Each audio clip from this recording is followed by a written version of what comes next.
Welcome to this week's Weekend Watch, kindly sponsored by SBK, with myself, as always, Andrew Mount and Daryl Carter. A busy one again, Newbury, Newmarket, Ripon, and they're the scheduled meetings that we're going to cover. And the guys will give you anything else if they've got it. Not quite as jam-packed with winners as we'd have liked last week or as normal. The weather and the ground paid to quite a lot of selections, I think, from all of us in the end. Plenty of them didn't even end up running. Welliac was put up by us all, mainly because we thought the ground would suit, and that paid off with Welliac winning. Andrew and Daryl both gave us Dashing Roger as well. And Daryl also had Foxy's Tail, who managed to prevail. So fingers crossed for more and the same this week. We start with Newbury. The 145 is the Denford Stakes, which is a listed contest. Roger Variant won this race last year with St. Lawrence. They try again with Bayside Boy. Andrew Baldwin's Massacila is also a horse who we should really take into account. They're very closely matched in the betting, guys, and it kind of does seem to be between those two, Daryl. Yeah, very tricky race to kick off. A good race, though. The potential to see a real top-class horse go forward here. Yeah. Bayside Boy is very interesting on debut. I'm not entirely sure they thought he was going to win that day. A little drift in the betting. Half-brother to Forest Ranger. First two-year-old winner for Roger Varian of the season. First time out.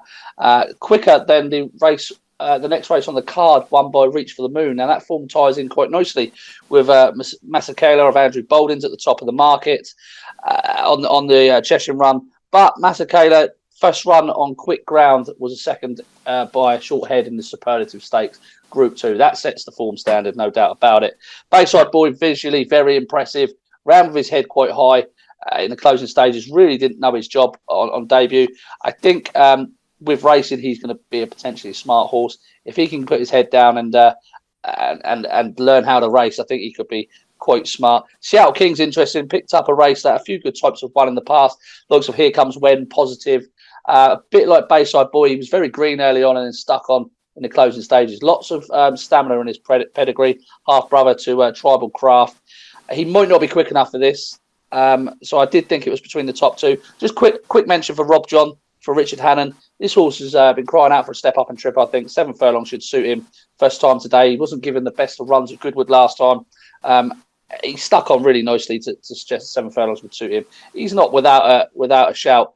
But the top of the market, very hard to split. I won't be having a bet in this race. I think they're too tightly matched. And the market's got it spot on. So there's no angles for me to get involved there. I'll just be watching it. Slight preference, I guess, for Bayside Boy if he's going to stick his nut down and get the job and get on with the job.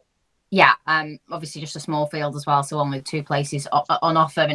And Daryl mentioned there, Andrew, obviously that drift as well on Bayside Boy. It was the way he went about things, and you assume they definitely didn't think that was how it was going to be, because I think he went off at 9-1 in the end.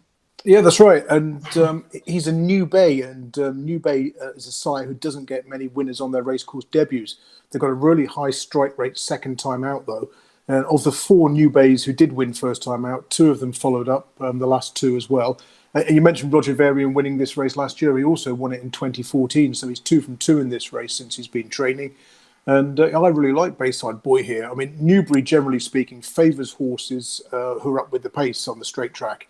And the runner-up, the third, the fourth in that Newbury race, we're all on the front end throughout. So Bayside Boy is, he's green, he's in rear, he's in the completely wrong place. And the next thing, not only has he won, but he's won by over 3 lengths.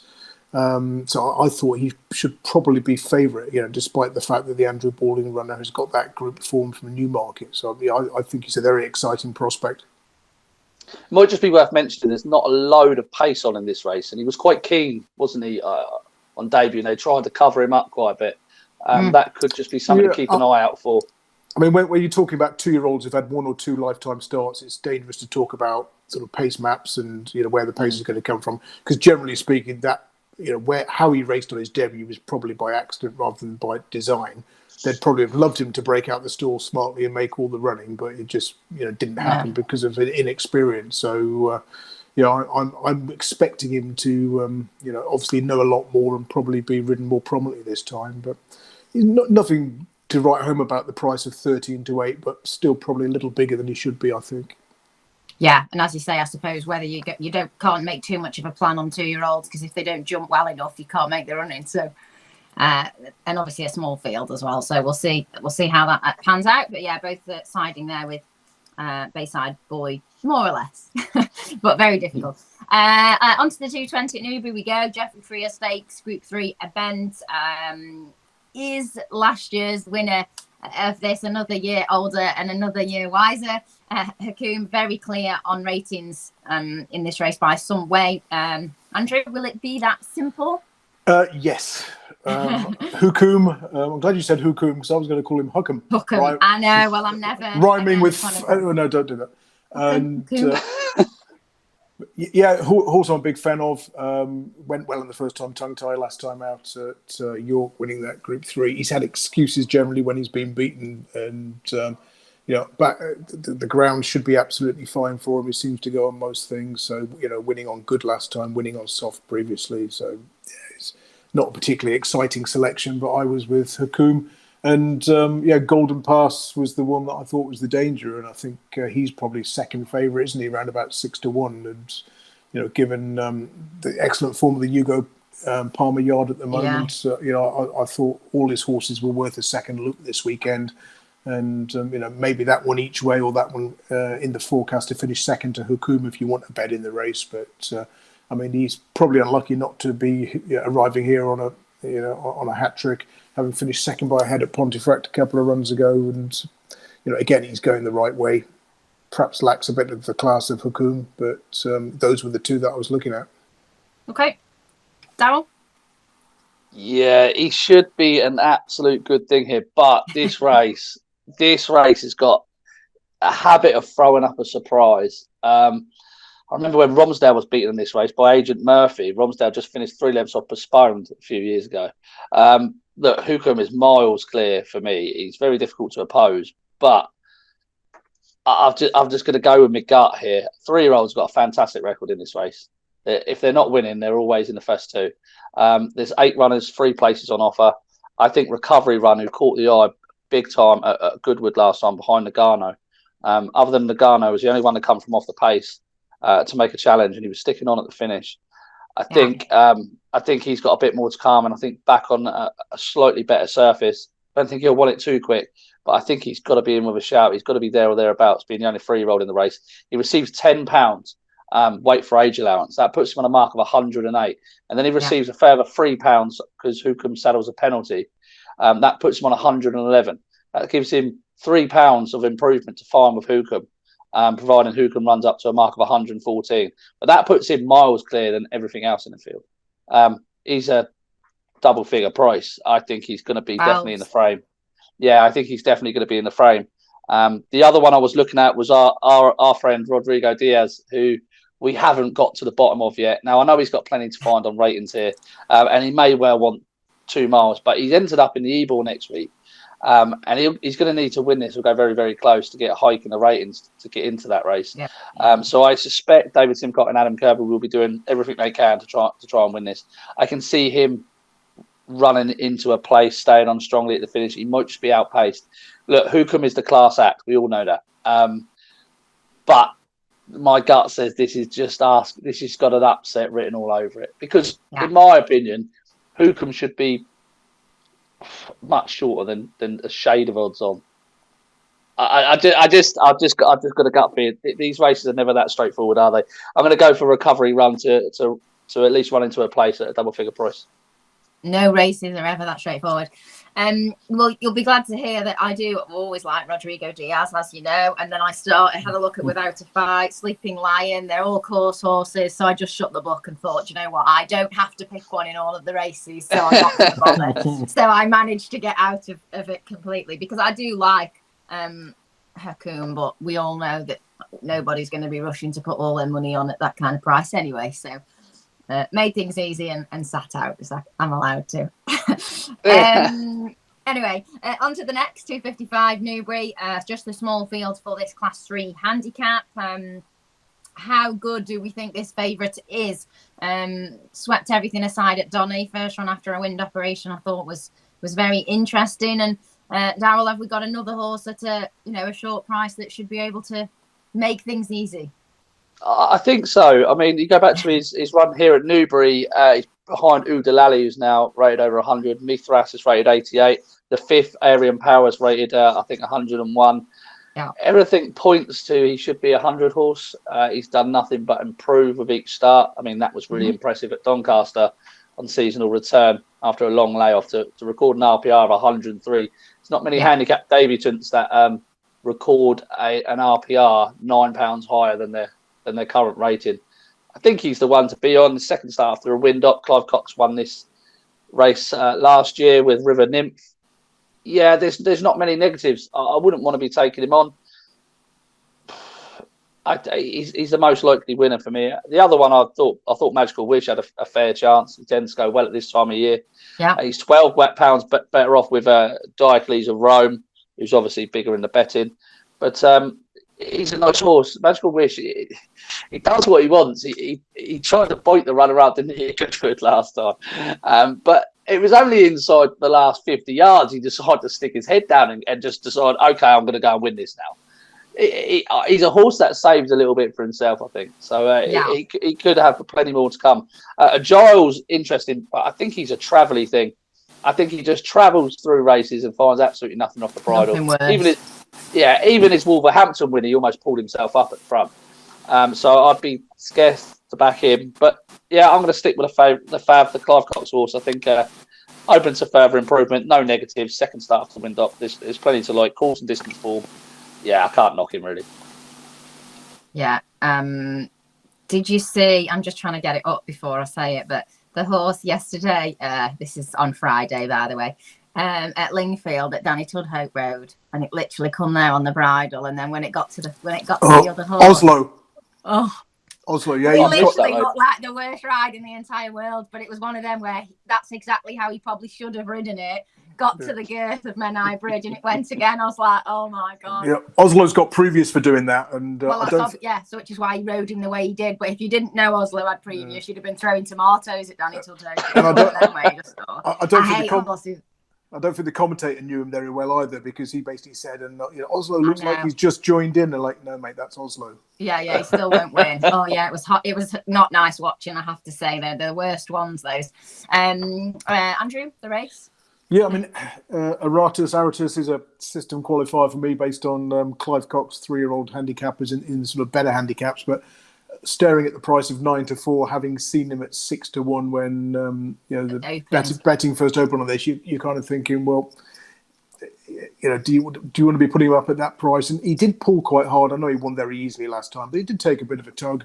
A small field here, and we've probably got one front runner, and that's Jack's Point coming out of Store 1, who hasn't done a great deal since joining Tom Clover, but has got the back class to win a race like this. And certainly, if he gets an uncontested lead, which on paper looks likely, then he's potentially well handicapped. He's 25-1. He could blast and go and be hard to pick up. So probably Aratus, but I'll just go Jack's Point at a price in the hope that he can get left alone on the front end. Yeah, I'm just looking down there in some of those races. I was looking Goodwood, Sandown last year. He's only got beaten a length and a half, 2 lengths on some of those off 98, 99. Yeah, and that's the last time he had anything like a sort of smallish field. Third of 10 at Sandown on his final start for Willie Muir. Yeah, but so you look at his runs for his current yard; they've all come in like massive fields, generally speaking. And the last one over a mile, which was too far for him. So it's half a squeak for Jack's Point and a price. Okay, we like the favourite then, and the entire outside of Jack's Point. The last scheduled at Newbury is the Hungerford Stakes Group 2.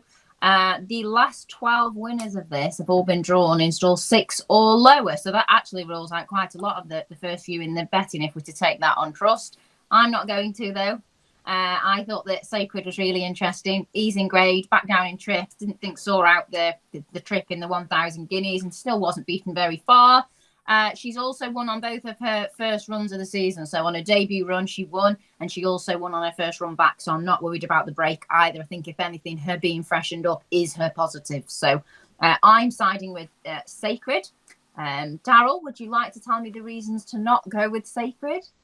No. Sacred's one of 2 that I think could win this, to be honest. There's 4 group winners in this race. Sacred, Dubai, Nando, Parrado, and Tactical. Now, Tactical, Nando, Parrado won as 2-year-olds.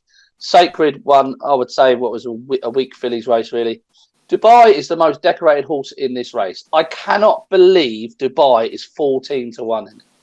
That is, they must be mad to put him in. Al Sahal, for me, at the top of the market, has been chosen by William Buick, but I don't think Al Sahal, I think he takes too long to quicken. I don't think this drop back and trip's going to suit him. I think he's a little bit tripless. I think they've struggled with him. Yeah, he's talented, but oh my God, Dubai. Now he's been off 177 days since Dubai, since running in Maidan. Last time he comes here off the back of a Group 2 win. His form figures off the back of a break read 2-1-2-1-0-4-4-6-2. The 0 was in a Group 1 in Australia. The 4 was in a Group 3 in Australia, so you can write them off. The 6 was beaten 2 lengths by Space Blues at Haydock. The form figures when running in the UK after the Maidan, he finished second. He was beaten half a length by the Tin Man over 6 furlongs. He's got some rock solid form, 7 furlongs, good to firm ground. Form figures read 2-1-1-3. And the third was behind Limato, and the second was on debut. So there is lots of reasons to think he's going to run well here. The quicker the ground, the better for him. In this race, not in this race last year, but his last visit to Newbury, he's beaten 1 3/4 lengths by Glorious Journey. Glorious Journey's no mug. If Glorious Journey was in here, he'd be almost favourite for this race. But he got no run that day, and he blasted home. He's a very smart horse. He'll be staying strongly at the finish. I cannot believe he's a 14-1 shot. I really can't. He's entered next week in the City of York. He's 6-1 for that, and he's 14-1 for this. Now, that might suggest that they're assuming he's going to need the run, but I don't think he does. I think he goes well off the back of a break. I think they might be judging him a little bit on his final start in the UK, which was Kempton 6 furlongs. That 6 furlongs is too sharp for him. That was his first run on the all-weather. Better judged than his listed third behind Glorious Journey here at Newbury. I think he's got a massive chance at 14-1. Cannot believe he's that price. Okay, Andrew? I don't like this race. I started looking at it on Monday for my Racing and Football Outlook column. I'm still looking at it now, and I'm still none the wiser. I mean, if you gave me £1, I'd probably have 50p each way on Nando Parrado in the first time blinkers, a probable pace angle blasting off that down the middle from stall 7. When you do get upset results at Newbury, it does tend to be because of a pace bias and horse getting loose on the lead over the straight course and. That's where I'm going to go 40-1, 50-1, something like that. But it is no more than a very, very sort of token selection, and I'll bow to your better judgment, guys. I don't know. We've got better judgment, but thank you. Nando Parrado, as you say, is 40-50-1. Dubai best prices are 14-16, and and Sacred for me, I think, is about 7-15-2, something like that. So all.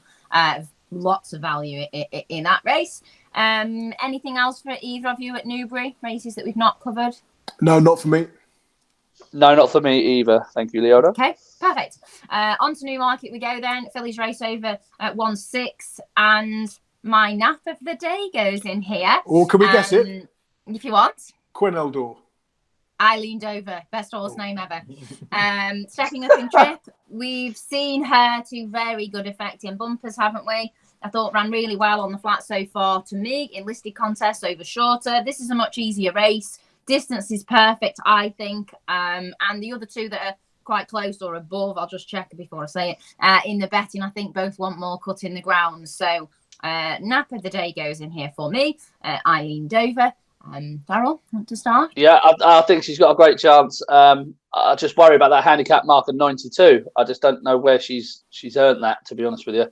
That would be the slight concern for Eileendover, but I do think she's got a great chance. Mid-rise, been better on the all-weather. She's definitely talented, but maybe an all-weather horse. Guwa is not sure to stay this trip. Military's two-step has been poor. Macawy was very interesting, but if she's going to win off a mark of 101, I mean, this is a big drop in class for her. But a mark of 101, she's got a little bit of question marks to answer after the last couple of runs, I guess. I thought Single, the outsider of the field, was one of the more interesting runners. Rose Dawson takes off £7, running effectively off a mark of 70. Very lightweight, trip's perfect, shown plenty of ability in a few starts. I think this is a poor race, really. So I think it's between the two. Eileendover's going to win. Yeah, I think it's between the two, Eileendover and Single. Just to be different to you, I'll go single. The outsider. Okay, Andrew. Yeah, I quite like this race. I didn't particularly like Eileendover. I was worried about the ground for that one. I'm going to side with Eileendover. The likely pace angle was a big market drifter when making the running and only finishing 5th here last time out. But there was an awful lot of pace in that race. And needless to say, they set it up for one of the closers, Save a Forest. I think the runner-up came from off the pace then as well.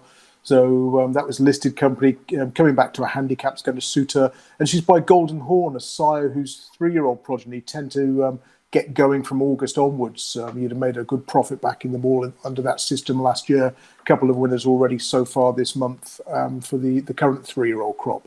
So I thought Eileendover would probably make all the running, or at least that's what I'm hoping.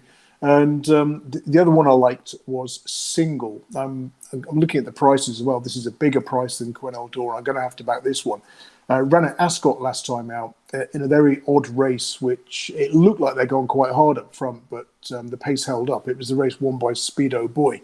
And there was a group of 4 who went clear that day. And they included the winner, the 2nd and the 4th. The only one to make any ground from off the pace and get in the frame was Single in 3rd. Got beaten 6 and a bit lengths, but I still thought that was a run worthy of a massive upgrade. So if you press me for one selection, I'd probably go for Single, because I was just quite surprised to find that she's a bigger price than Eileendover. But I'll certainly be backing the pair. Okay, I've got them at the same. I've got them both at 8 or both at 9. So about 4-1 coupled then. So that'll do. Yeah, I'm so chuffed that you both don't like the first 2 in the betting, which makes me think that mine is going to win, and it's a good now. I'm excited. Anyway, best race ever next, the Great Race at Newmarket. Who doesn't love the Newmarket Grey Horse Race? Just once a year we get this at 2:35. A great watching spectacle. So if you watch nothing else, please watch the 2:35. And I've got a real fancy in this as well. Wentworth Falls is the horse I'm going to put up for you in this. Becoming very well handicapped. Don't nod your head, Andrew. Ben Curtis on board. I thought on a lot of his runs this year, he's only been beaten 4-5 lengths. He's not been running badly.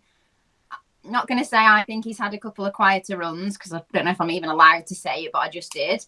And has now dropped £10 for the season. So I think Wentworth Falls is a huge price.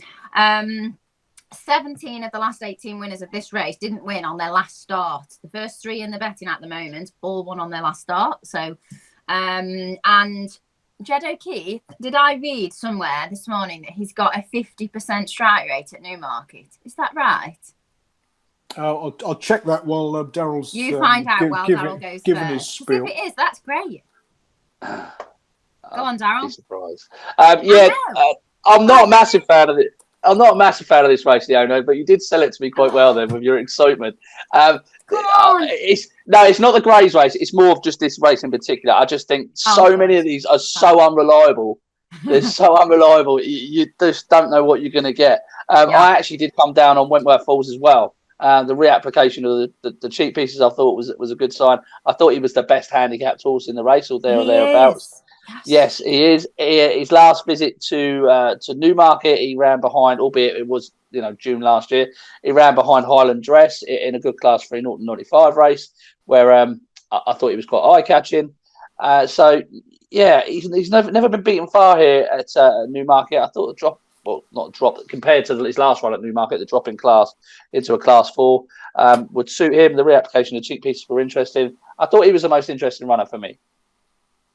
Ditto. Go on, Andrew. Tell us. Have I made it up? I think Wentworth Falls is well handicapped because he's a 9-year-old who hasn't won for over a year and needs everything to drop right. He's a bloody hard horse to win with. And I mean, in his favour, you've got a smallish field, so because he often finds trouble, so that should help him avoid that. And there are a few pace angles in the race, so he should have the race run to suit. But he's a horse who's, people keep expecting to bounce back, keep backing each way because he comes there travelling, and then he finishes 4th and disappoints you. So I hope you get on with an extra place. Jed O'Keefe, 3 from 54 at Newmarket, so I'm not sure where that one's come from. Who's lied to me about that then? Okay, Yeah. selection though for the grey Well, horse race. well, I mean, the great thing about this race is you get the same horses coming back year after year. It's more like a Cheltenham Festival race. And I mean, George Bowen's running, and he won this in 2015. My Style, of course, won it last year. Yeah. And Case Keys won it in 2017, 2019. So obviously only wins it in odd-numbered years. So it's probably due a win. Year. I mean, Case Keys is a fantastic horse at this time of year. Comes alive in July, August. 4 wins from 11 at the trip at this time of year, and that plus £29.50, I think, to a £1 stake. Yep. But will he get taken on for the lead this time? You've got Mitro's on Fire as well, who's likely to be up with the pace. Cahors can make the running.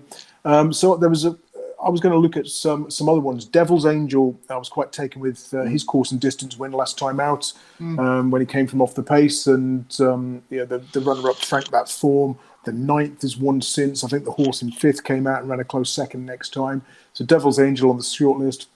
Last year's winner, My Style, always takes 3 or 4 wins and runs to come to hand. And though was behind Devil's Angel with no obvious excuse last time out. And the one I'll probably side with, I put up last time as an each-way bet, and we sort of scraped 4th at Chester with 4 places. That's Brian the Snail, who does really well when dropped to Class 4 company. This grade or lower, 4 wins from at a 2nd and 4th from 6 starts in his career. So he's obviously at the tail end of his career. He's a 7-year-old now. But he ran all right at Pontefract last time. That was in a Class 3, dropping in grade. I'll go for my old friend Brian the Snail. But if Case Key won, it wouldn't surprise me. My Style, Devil's Angel, it's ultra competitive. But looking at the ones I've mentioned, he's the biggest price. So Brian the Snail each way. Okay. Anything else in any of the other races at Newmarket? Either of you? Great Ambassador in the 305. This is a good 6 furlong handicap, Class 2, and this is a horse who ran an absolute blinder against the draw bias in the Stewards' Cup last time, finishing 3rd of 24 behind Comanche Falls. You look at the draw that day, winner drawn 23, runner-up drawn 22, and he came out of stall 7, so that was a cracking run. So Great Ambassador. 9 to 4. I'm just trying to find a price. I think 9 to 2, 9 to 4, 2 completely different prices. I'm going to say in the same race as well, Miras, who ran a good race in the Scottish Stewards' Cup and then didn't enjoy the big field in the Stewards' Cup or the ground. So in a smaller lineup, if Miras can dominate, he might go well in the same race. But I'm a bit disappointed about the 9 to 4 price about Great Ambassador. Yeah, Miras is about 10s, so much more. Daryl, any of the other Newmarket races? Yeah, I got 2. One in the 305 at Newmarket. I thought Chairman of the Board would go really well, returning back to the scene of his career best effort of a £3 high mark. He caught the eye a little bit last time at Windsor behind Capote's Dream and Treacherous. I thought he would go very well coming back here. There is another one. So just the three for that 11 runner race audience. You're welcome. The Tricars. Yeah, the 340. I'm not entirely sure. I've not seen a price for him yet. Sligo Bay looks a very progressive handicapper for Roger Charlton. He's definitely got more to come. He's £4 higher than when running down Sky Cutter. 9 to 4. Saligo Bay, sorry, 9 to 4. Yeah, I think that's fair enough. To be honest. Yeah, I think that's fair enough. Okay. Yeah. Perfect. Okay, moving on. We go to Ripon. Absolutely impossible. Consolation race for the Great St Wilfrid and the Great St Wilfrid itself. The 310 is the first, and that is the consolation race. I kind of have questions here as well as a selection. Do we think being drawn in the middle is a negative as regards being caught in the middle? I've seen that a higher draw has been more favourable in recent years. So you can tell me about both. I think landed on I Am a Dreamer. Each way bet, bit of value, does well at Ripon. Stall is fine if we want to be high. He's becoming well handicapped, and the last time this horse won, PJ McDonald was on board, and he gets back on. So I Am a Dreamer is just about my selection, but I think it's a rock hard race. Andrew, do you have any views on any of my questions? Yeah, certainly. Regarding the draw, if you look at Ripon handicaps, 6 furlongs, 16 or more runners since 2015, so going back 6 years, 10 qualifying races. 8 of the 10 winners were drawn in double figures. The others were drawn in 7 and 9. And the favourite is in stall number? Good question. 5. Right. I mean, and again, looking at three of those winners came from stall 19 or 20. But if you look at this season, we've had splits in fields as low as sort of 11, 12, 13 runners. And I mean, a few times earlier this season, I risked the low numbers thinking they'd go solo on the far side. And they did, but they got beaten sort of 5 lengths plus. However, in recent meetings, when they've done that, the low numbers have actually done pretty well. So, but historically, you want to be high. Based on what I've seen at the last sort of 3 or 4 Ripon meetings, I'd say the low numbers aren't going to be inconvenienced. Really? So it's a bit of a minefield, which isn't particularly helpful. And again, I mean, even last year, we had a high drawn winner. Yet we had a 100 to 1 second beaten a neck winning the race on the far side, and 4 of the first 6 home were drawn low. So basically, last year there was absolutely nothing between it, and I wouldn't be surprised to see a sort of similar thing. So I wouldn't want to say adamantly, for goodness sake, do not back your horse if it's drawn low or high. Now, I mean, looking at these, there's a couple of interesting ones for me. Fortamour, who's got a good record at the track, won here last time out. Likes the strong pace. 3 runs at Ripon, third, and first. Citron Major, who goes well here. And again, 6 furlong handicaps, 5 wins from 22, profit of over 23 quid. I mean, Danzan's prominent in the betting, but he's had 24 runs in handicaps. He's lost every single one of them. So he's probably the pace on the far side to lead them along. But for goodness sake, if he looks like he's going to win, and don't press the button at even money in running, because he usually manages to find at least one to beat him. Ventura Express on the far side, 5 furlongs on good to firm is his bag. I don't think 6 will suit him. Flying Pursuit is on the far side of pace angle again, but I'm not totally convinced by his overall Ripon profile. So I was looking at Fortamour and Citron Major, stalls 4 and 5. The 2 on the far side are going to get a good turn. All the pace here is low, which is the opposite to what we're going to see in the Great St Wilfrid at 3:45. So Fortamour over Citron Major. Oh, that's worrying, because they're both the opposite end of the field to mine. Maybe one of us will be right. Daryl? Yeah, I'm going to go for one I think is a big price. Giorgio Vasari. The form figures on this horse, they don't inspire confidence. But there's one jockey. There's one jockey that I love at Ripon. He's profitable back. He's got 24% stroke rate, plus £41 for a £1 never stay, and that is D'Souza. He is so good at front running in this course. Now, I thought Giorgio Vasari would be drawn low. I thought it would pop out, try and make all the running, grab that bar rail. That was my thinking behind it. He was a former runner for Aidan O'Brien. I thought the first run for the yard at Chelmsford was quite eye-catching, just held up at the rear of the field. Wasn't beaten too far by Masonic, who's one of the most improving horses this season.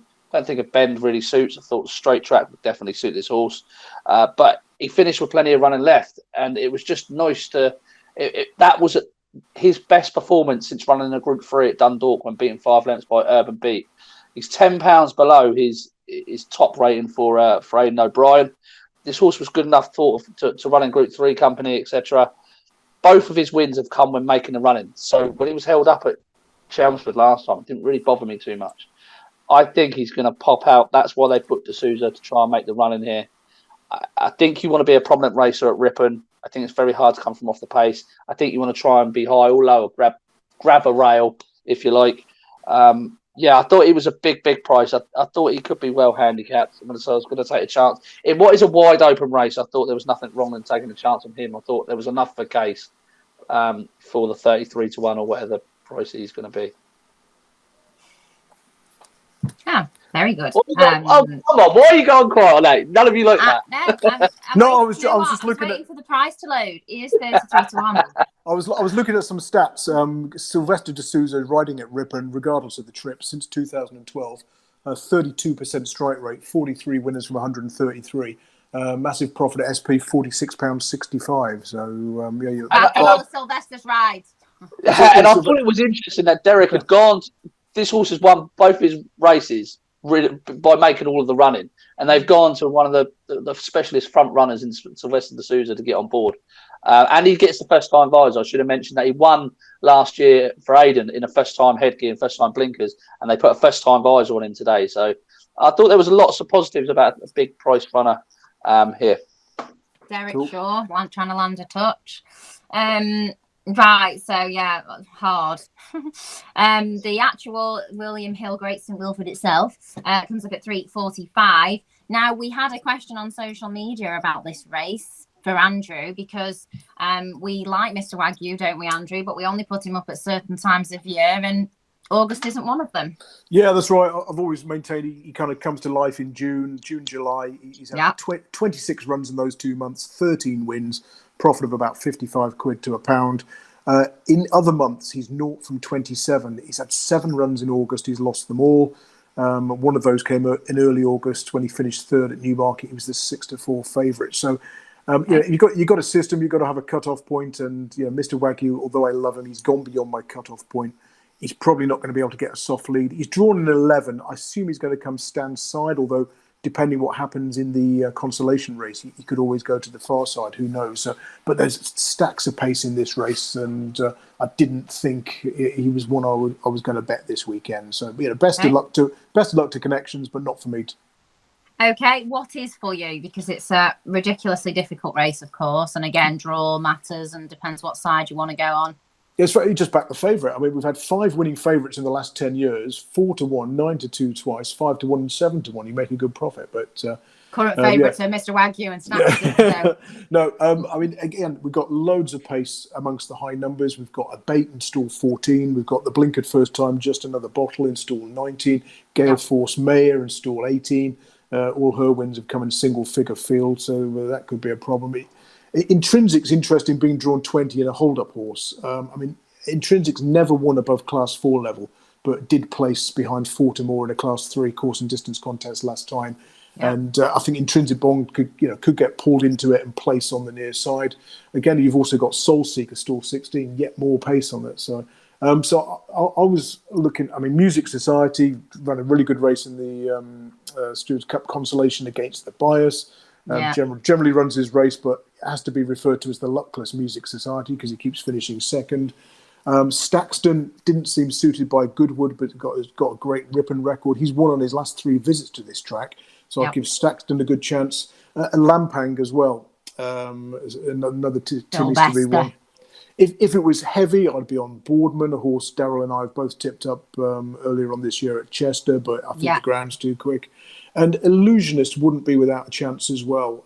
Probably better as sort of 5.5 furlongs, but on the far side. I was looking at Lampang, Staxton, Music Society, Illusionist. I was going with that quartet, but I really didn't want to sort of put one up and say I'm backing this one because it's incredibly difficult. Yeah, exactly how I felt. Genuinely, I don't have a pick for this race yet. And I'm not trying to put it out there to show off. I'm on ITV tomorrow and I will need a pick for this race. I was like, oh my goodness. Hopefully Daryl can offer some inspiration. Yeah, and I'll just copy Daryl. Go on. Not really. to be honest with you, not really. I was looking at Lampang. I thought he was very interesting. Obviously, the D'Souza angle, etc. I thought Manigordo would be interesting. I thought, like Andrew said, there was lots of pace drawn high. I thought him being in stall 4, I thought he might just be able to tack over to that far out, make all of the running, and sort of be left alone. I think he's a horse that needs a soft lead to be at his best. So I thought he just might be able to get that under Paul Hannigan in this scenario. I think he's interesting. He's a horse with a bit of an in-and-out profile. Yeah. He can throw in the odd bad one, but I do think his best performances have come when he's just been allowed to bowl along out in front. He's had no hassle for the lead. He's had hassle the last few times. That the York race didn't really suit him. He's a little bit pressured at Redcar. Yeah, I'm not entirely sure. I'm still got to do a little bit of work on the race, to be honest. But I thought Manigordo was one of the more interesting ones at 20-1. Obviously, he's got that back class, hasn't he, from his 2- and 3-year-old season. Yeah. I thought he was a big price, considering he might get a soft lead on the low drawn side. Okay, 20-1 currently, Manigordo. As you can tell, I don't think any of us are ploughing into this race by any stretch of the imagination. So do check out both of the guys' columns tomorrow, perhaps. For something a bit more solid, maybe, or maybe they'll have just changed their mind completely. It's a very difficult race. Anything else at Ripon for either of you? Not at Ripon. I've got a couple elsewhere though. Daryl? Just Kettle Hill in the 420. I'm not sure what price. I've not seen a price. If he's going to be short, I'd leave him alone. But if you can get 3-1 or something, it's quite a competitive little field. So I thought if you can get 3-1 or bigger on Kettle Hill, I thought he's about to fulfil his early promise off the back of a run at York last time, beaten ahead by Garden Oasis. I think he's got more to come. So Kettle Hill is well handicapped. 9-4. 9-4. I was pushing it in it. Borderline. Yeah, borderline. I know. We'll see. If he touches threes, I'd definitely have him. But I could probably see him going the other way in the market. To be honest. Okay. And anything anywhere else, Daryl? Just over in Deauville, the Group 2, Derab. Again, not seeing any prices. They're running him over a mile 2 again. I'm not 100% convinced by that, but the field is poor. He should take all the beating, even over that sort of trip, providing they just hold on to him as long as possible, I suggest. So Derab in the Group 2 in Deauville. Okay, Andrew? 3 o'clock, Doncaster, Volatile, Analyst. Horse I put up at air last time. Had a luckless run, got hampered at the start on the track that was favouring pace. I had to come from further back than ideal. Got hit on the head by a rival's whip, and in the end probably didn't stay the mile trip. Coming back to 7 furlongs, loves flat tracks. And at Bath in the 5:10, Chipstead, who did well to finish second at Newmarket against the pace bias last time. Every winner that meeting was making the running, and he came from further back than ideal. So yeah, Volatile, Analyst and Chipstead. Volatile Analyst, I think, is 8s or 9s. And what race at Bath? 5:10, Chipstead. Might not be any prices yet. 7s-ish. Oh, fair enough. I thought you were going to say 7-2 when you started with the 7. 7. No, we're both 7, 8, 9, something like that. For both. Okay, very good. That's it then. Naps, please. I'll go for the aforementioned Chipstead, as he's a bigger price than I expected. Okay. Daryl? Dubai for me in the Hungerford Stakes. I can't understand why on earth he's 14-1. So at that price, yeah, he's the nap. Okay, and mine is Eileendover. That's it. Thanks everyone for watching. Fingers crossed we have some more winners than last week. Hopefully the ground stays as it is, which always helps us. And as I said earlier, do check out GG's social media and the website GG.CO.UK. And Andrew Mount is Trent Horses and Daryl Carter is Daryl Carter. So they will put written articles up tomorrow as well. So do check those out as well as watching this podcast. And as we said earlier, if you've got any questions or anything you want us to answer, as we did with Andrew earlier, if he can send you any stats and help you out to pick your winners, he certainly will. Thanks very much for watching. We'll see you next week.